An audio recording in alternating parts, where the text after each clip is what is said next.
এইবারে চিকেনের হাট পিসগুলো চিলি চিকেন না বানিয়ে একটা দারুণ রেসিপি তৈরি করলাম। চিকেনে আমি ক্যাপসিকাম, পেঁয়াজ, টমেটো নিয়েছি। গরম তেলে তেজপাতা দিয়ে কেটে রাখা ক্যাপসিকাম, পেঁয়াজ, টমেটো দিয়ে ভালো করে একটু ভাজা করে নিয়েছি। তারপর চিকেনের হাট পিসগুলো দিয়ে তাতে আদা, রসুন, লঙ্কা, হলুদ, ধনে জিরে গুঁড়ো দিয়ে ভালো করে মশলাটা চিকেনের সাথে কষিয়ে নিয়েছি। এতে আমি নুনও পরিমাণ মতো দিয়ে দিয়েছি।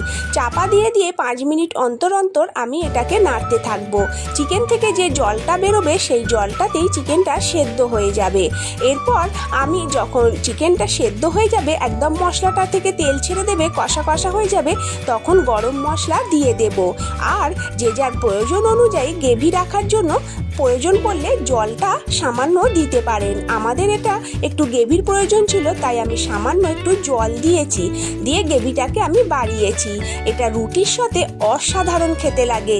একবার বানিয়ে দেখবে, আমাকে কমেন্ট করে অবশ্যই জানাবে।